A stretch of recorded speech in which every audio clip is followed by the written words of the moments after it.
ओम श्री ओम मातृशक्तये नमः। ओम असतो मा सद्गमय तमसो मा ज्योतिर्गमय मृत्योर्मामृतंगमय। ओम शांति शांति शांति।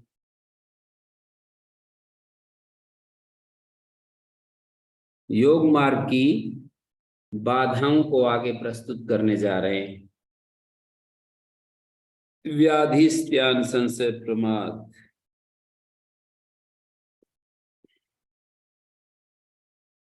ये के अंतराया, ये चित्त से विक्षेप का, चित्त को विक्षिप्त करने वाले अंतराय कौन से हैं?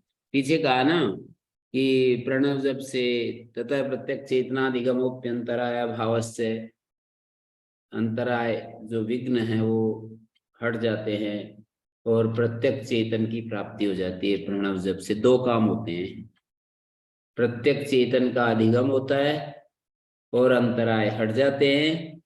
प्रत्यक्ष चेतन क्या है? शुद्ध आत्म तत्व को प्रत्यक्ष चेतन कहते हैं।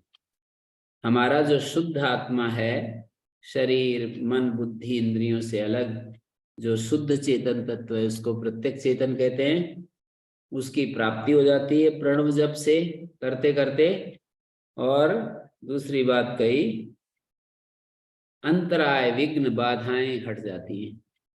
कितनी बड़ी सहयोग मिल जाता है, केवल अपना प्रणव जप करो भावना के साथ, सब कुछ ही तो हो गया काम।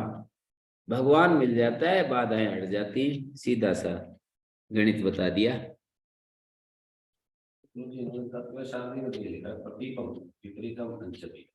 हाँ जी, वही बताया था मैंने। जो भी लिखा हमने बता दिया कल अच्छे से। प्रत्यक क्या होता है, हैं?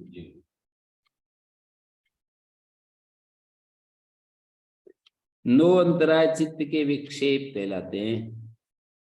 वो चित्त वृत्ति भी भवंती, ये विक्षेप चित्त वृत्तियों के साथ होते हैं, क्लिष्ट चित्त वृत्तियों के साथ होते हैं। जब ये चित्त वृत्ति कहते हैं, निरोधव्य वृत्ति कहते हैं, तो क्लिष्ट वृत्ति ली जाती है। अक्लिष्ट वृत्ति चूंकि निरोधव्य नहीं होती है, तो वो इसमें बाधक भी नहीं होती है,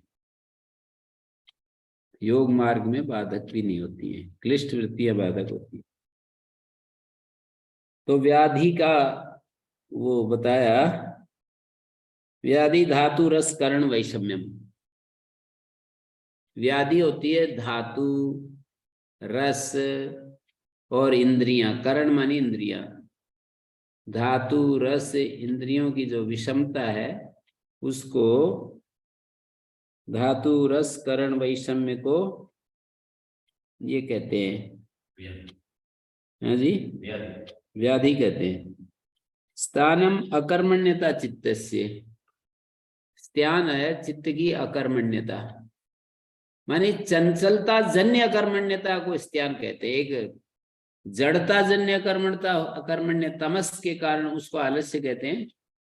और जो चंचलता के कारण अकर्मण्यता, आदमी जब चंचल हो तो भी कुछ नहीं कर सकता, तो वो स्त्यान है। धातु रस और इंद्रियों की विषमता और चित्त की अकर्मण्यता लिखा है यहाँ पर, मतलब अंतराय नष्ट होना और चित्त का सम्यक समाहित होना एक ही बात है। किसी का अंतराय हट गए या चित्त सम्यक समाहित हो गया, एक ही बात है। रुग्ण शरीर द्वारा योग का प्रयत्न भली भांति नहीं हो सकता। शांति पर में लिखा है, उपद्रवांश तथा रोगान हित जीर्ण मिताशनात्। उपद्रव, रोग और हित जीर्ण मितासन के द्वारा कायिक उपद्रवों और रोगों को हित जीर्ण, जीर्ण माने जीर्ण होने के बाद कृत तथा परिमित आहार के द्वारा दूर करना चाहिए। व्याधि के नाश के लिए प्रकृष्ट उपाय होता है। ईश्वर की ओर प्रणिधान करने से सात्विकता और शुभ बुद्धि आएगी, जिनसे योगी हित जीर्ण और मितासन करेंगे और ठीक ठीक उपायों का अवलंबन करेंगे, उनकी बुद्धि भ्रंश नहीं होगी।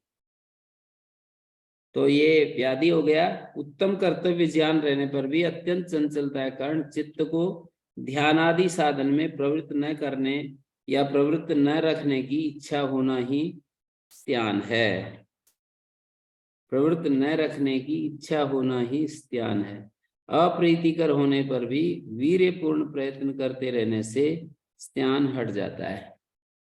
वीर्यपूर्ण प्रयत्न करने से स्त्यान हटता है। संशय रहते हुए उपयोगी वीर्यपूर्ण प्रयत्न नहीं हो पाता। अत्यंत दृढ़ता और वीर्यपूर्ण प्रयत्न के बिना योग में सिद्धि पाने की संभावना नहीं है। इसलिए निसंशय होना आवश्यक है।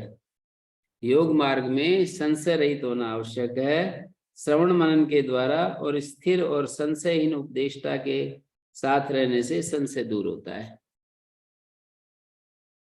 तो ये सारी बातें यहाँ पर समझनी पड़ेंगी। नायम आत्मा बलहीने लभ्यो न च प्रमादा तपसो वाप्य लिंगात। बुद्ध देव भी धर्म पद में ऐसे लिखते हैं, अप्रमाद अमृत पद है और प्रमाद मृत्यु पद है।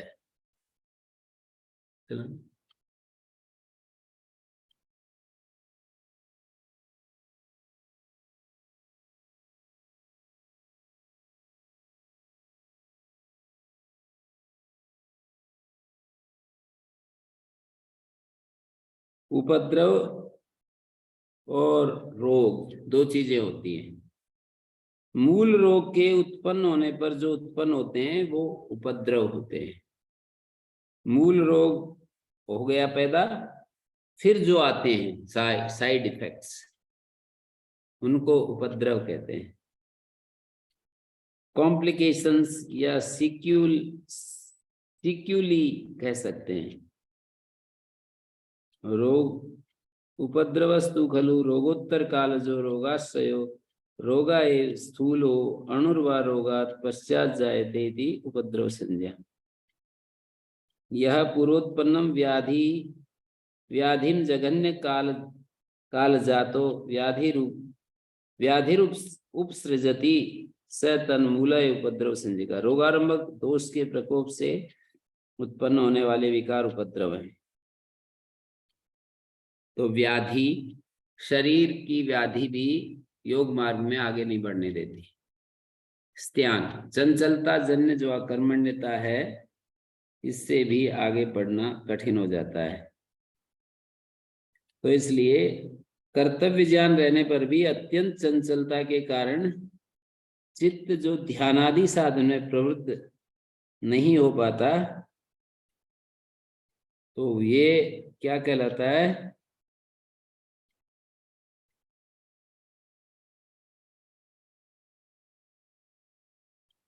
स्त्यान है। ये अप्रीतिकर होने पर भी वीर्यपूर्ण प्रयत्न करते रहने से स्त्यान हट जाता है।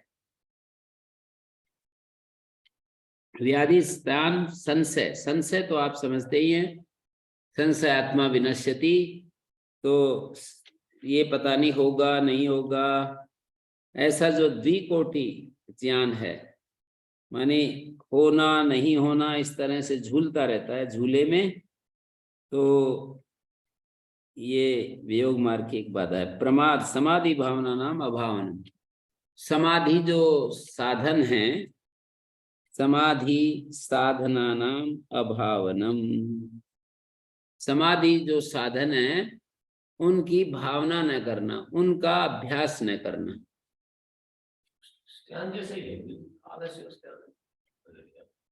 चंचलता के कारण जो अकर्मण्यता है ना, और ये प्रमाद है समाधि साधनों को जानते हुए और फिर उनका अभावनम, उनकी अभ्यास न करना। आलस्य कायस्य चित्तस्य च गुरुत्वाद प्रवृत्ति। शरीर की और चित्त की गुरुता के कारण जो अप्रवृत्ति है, और अविरति चित्तस्य विषय संप्रयोगात्मा गर्धा। चित्त की जो विषय संप्रयोगात्मा लालसा है, उसको, उस लालसा को ये कहते हैं अविरति कहते हैं। विषयों की, शब्द स्पर्श रूप रस गंध, जो 5 विषय इंद्रियों के, उनकी चाह बनी रहना, भ्रांति दर्शन विपर्य ज्ञान को कहते हैं। जो 5 अविद्या, अस्मिता, राग द्वेष अभिनिवेश हैं, उन 5 क्लेशों को विपर्य ज्ञान कहते हैं या भ्रांति दर्शन कहते हैं। भ्रांति दर्शन विपर्य ज्ञान एक ही चीज है, 5 क्लेश एक ही चीज है। संशय इसमें संशय और भ्रांति, भ्रांति तो 5 क्लेशों का नाम है, और संशय में तो 2 कोटि, पता नहीं ये है नहीं है नहीं, आत्मा है या नहीं है। संशय में कभी ठीक या कभी ठीक लगता है, कभी नहीं लगता। नहीं, ठीक गलत की बात नहीं है, 2 चीजें सामने रहती है, ये चीज हो भी सकती है, ये ना भी हो। ठीक हो जाए तब तो बात बन जाए, पर वो ये कह रहा है पता नहीं, आत्मा हो भी सकती है भाई, ना भी हो। वो होने में भी तो पक्का नहीं है ना। हाँ, भ्रांति दर्शन अविद्या, अस्मिता, राग द्वेष अभिनिवेश, मतलब विपर्य ज्ञान, विपरीत ज्ञान होता है उसमें। तो मतलब दुख को सुख समझता है, अनात्म को आत्म समझता है, और अविद्या को, उसको अनित्य को नित्य समझता है, अपवित्र को पवित्र समझता है, दुख को सुख समझता है। तो विपरीत ज्ञान है, विपरीत ही ज्ञान है। हाँ, जैसे कि कोई एक व्यक्ति चौराहे पर खड़ा हो, ये सोचे कि ये पता नहीं ये रास्ता दिल्ली जाता है नहीं जाता है, ये तो संशय हो गया, और जा रहा है ऋषिकेश और कह रहा है कि ये दिल्ली जा रहा है। जा तो रहा है अलवर को और कह रहा है ये रास्ता झुंझुनू को जा रहा है। तो ज्ञान है तो निश्चित ही वो है उल्टा। हाँ, विपरीत ज्ञान है ना।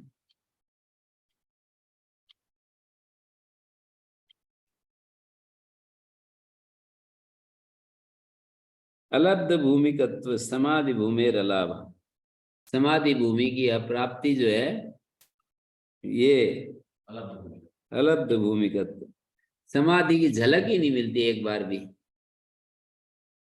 और अनवस्थितत्व ये झलक तो मिल गई पर ठहर नहीं पा रहा है।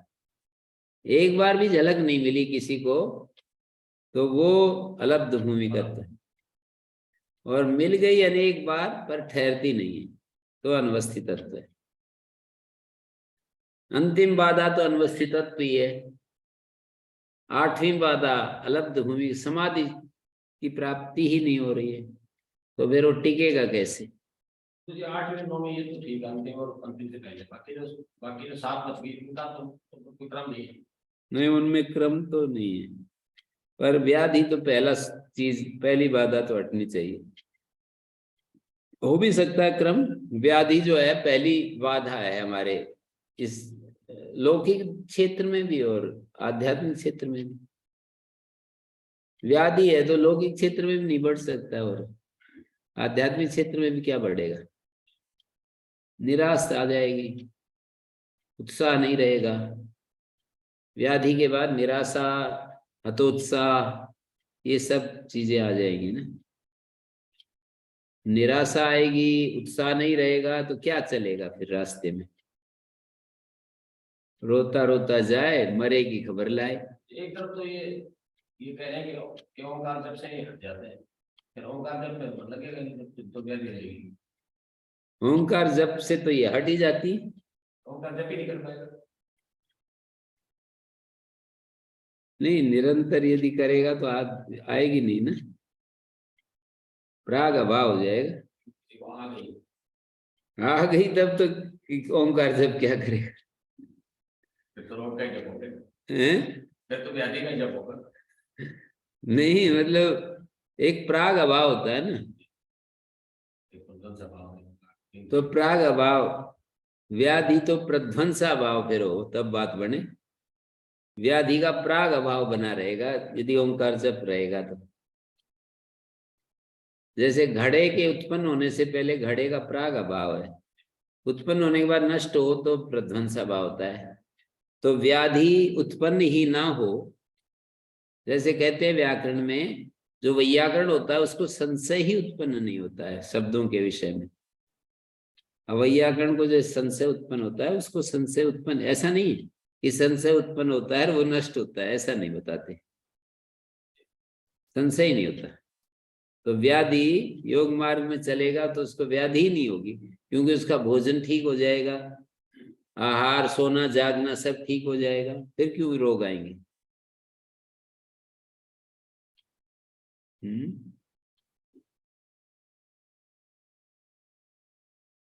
व्याधि, स्त्यान, चंचलता बहुत बाधक बड़ी चीज है। व्याधि के बाद चंचलता को हटाना चाहिए। आदमी चंचलता दूसरे नंबर पर रख दी कि चंचलता नहीं हटेगी तो कुछ भी नहीं। तीसरे नंबर पर संशय, ये तो क्रम लग रहा है मुझे तो सब जगह। संशय जो है तीसरी बाधा है। संशय आ गया, चंचलता भी हट गई, लेकिन संशय आ गया तो डूबेगा फिर तो। संशय आत्मा विनश्यति। इसलिए गीता में जगह जगह एक शब्द का प्रयोग, नास्ति अत्र संशया असंशयम महाबाहो, ऐसे शब्द जो है ना बार बार बोले गए हैं। यदि हम ढूंढें तो आगे संशय और असंशय शब्द कितनी बार आया है, असंशय शब्द को ढूंढें कितनी बार आया है तो कितनी बार मिल जाएगा। तो संशय बहुत ही भयानक चीज है। संशय शरीर भी ठीक ठाक हो, मन भी चंचल ना सर हो, ठीक, फिर भी संशय हो जाए। शरीर ठीक हो और चंचल भी ना हो, पर संशय उत्पन्न हो गया तो कुछ भी नहीं पड़ेगा। और संशय भी नहीं लेकिन प्रमाद आ गया, संशय भी नहीं है पर आदमी का कई ऐसे होते हैं कि बिल्कुल सब कुछ जानते हुए काम नहीं करेंगे, वो प्रमाद कहते हैं उसको। जानते हुए भी ऐसे शांति में नहीं रहना चाहते। और आलस्य, आलस्य क्या होगा? शरीर और चित्त की गुरुत्वाद प्रवृत्ति।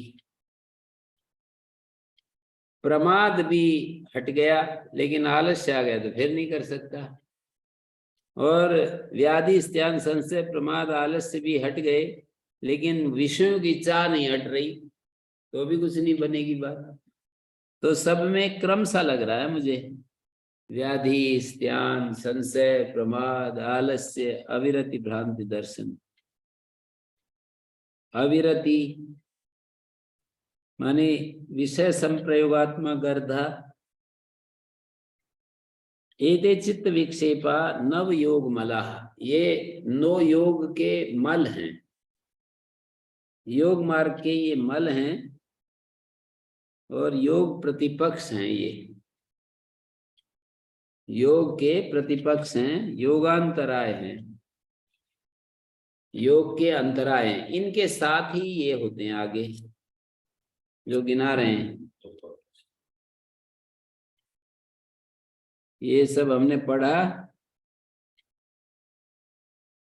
कि उत्तम कर्तव्य ज्ञान रहने पर भी अत्यंत चंचलता के कारण चित्त ध्यान आदि साधन में प्रवृत्त नहीं होता, तो यही स्त्यान है।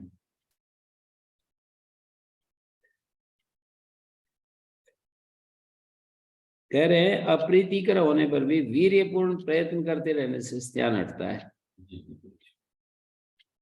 संशय रहते हुए योगी वीर्यपूर्ण प्रयत्न नहीं कर सकता, एकदम घनघोर प्रयत्न नहीं कर सकता संशय के रहते।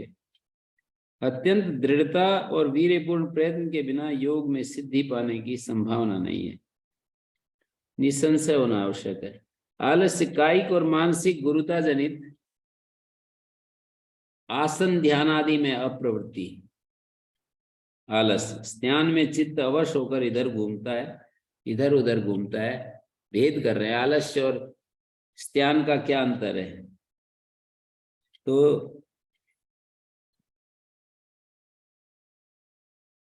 स्त्यान में चित्त अवश होकर इधर उधर घूमता है, अतः साधन कार्य में उसका प्रयोग नहीं हो पाता।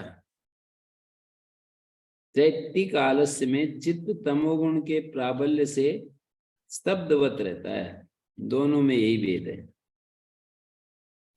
चैत्तिक आलस्य में चित्त तमोगुण के प्रबलता के कारण शब्दवत रहता है, दोनों में यही भेद है।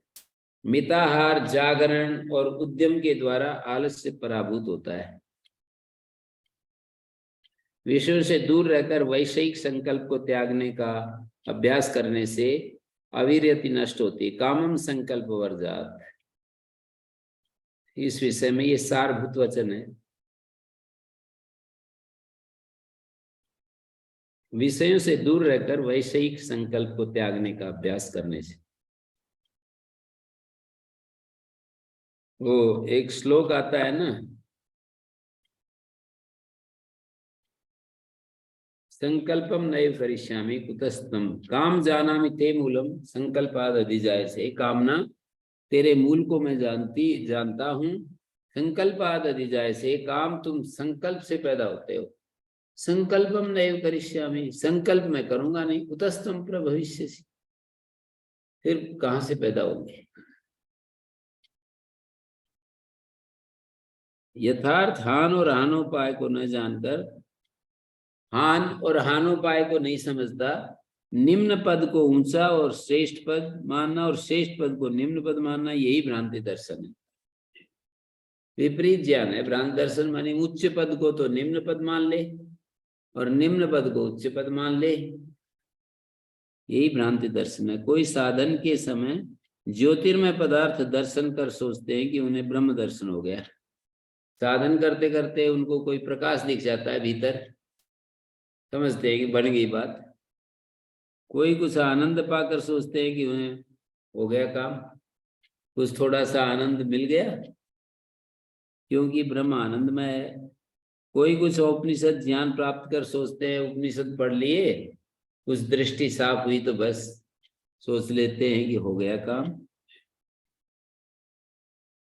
उन्हें आत्मज्ञान हो गया। अब यथेच्छाचार से कुछ भी हानि नहीं होगी, आत्मज्ञान हो गया। अब जैसे भी मर्जी जियो, मर्जी जैसे भी मर्जी हो वैसे ही जियो, हमारे ऊपर कुछ फर्क नहीं पड़ेगा। ये तो सब झूठा माया है, शरीर तो पहले ही सड़ा गला है, माया रूप है। मैं तो आत्मा निर्द्वंद हूँ, निर्लेप हूँ, मेरे को कुछ नहीं होना। चाहे शरीर चोरी करे, कुछ भी करे, शरीर करता रहेगा अपना काम, मैं तो वैसे तीनों शरीरों से मुक्त हूँ, अलग हूँ। तो ये सभी भ्रांति दर्शन है। ईश्वर तथा गुरु के प्रति भक्ति श्रद्धा के साथ योग शास्त्र के अध्ययन से, ईश्वर और गुरु के प्रति भक्ति श्रद्धा पूर्वक योग शास्त्र का अध्ययन और उसके अनुसार अंतर्दृष्टि की प्राप्ति से भ्रांति दर्शन दूर होता है। यस्य देवे परा भक्ति यथा देवे तथा गुरु तस्येते कथिता अर्था प्रकाशन्ते महात्मना।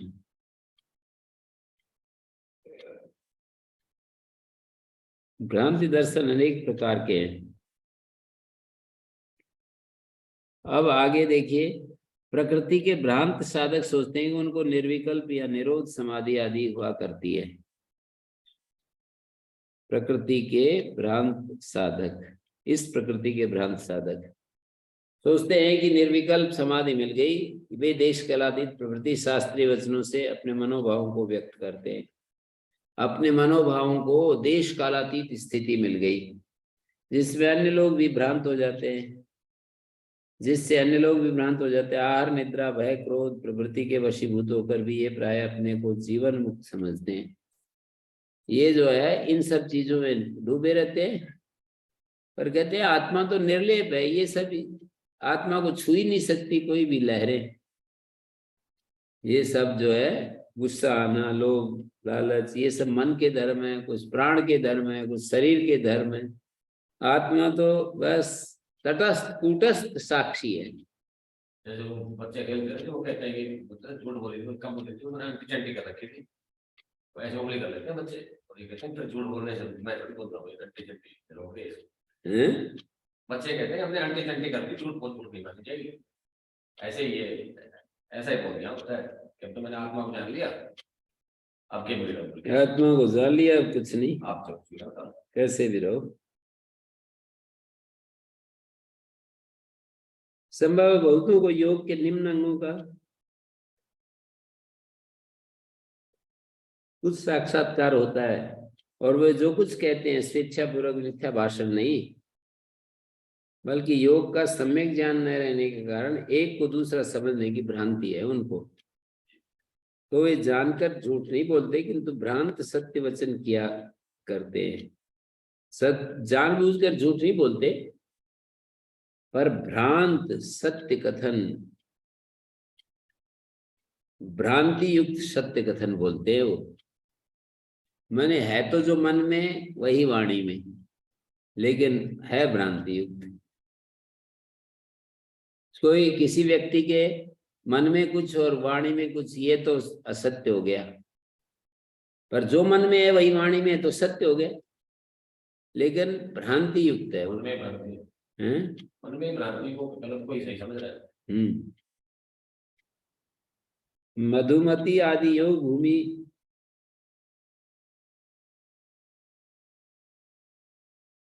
मधुमती आदि योग भूमि की अप्राप्ति या लब्ध भूमिकता है। योग भूमि का विवरण 351 में आ चुका है, तीसरे पाद के 51 नंबर सूत्र में। भूमि लाभ कर उसमें स्थित न होना अनवस्थितता है। लब्ध भूमि में स्थित होने पर तत्व साक्षात्कार रूप समाधि की निष्पत्ति होनी चाहिए।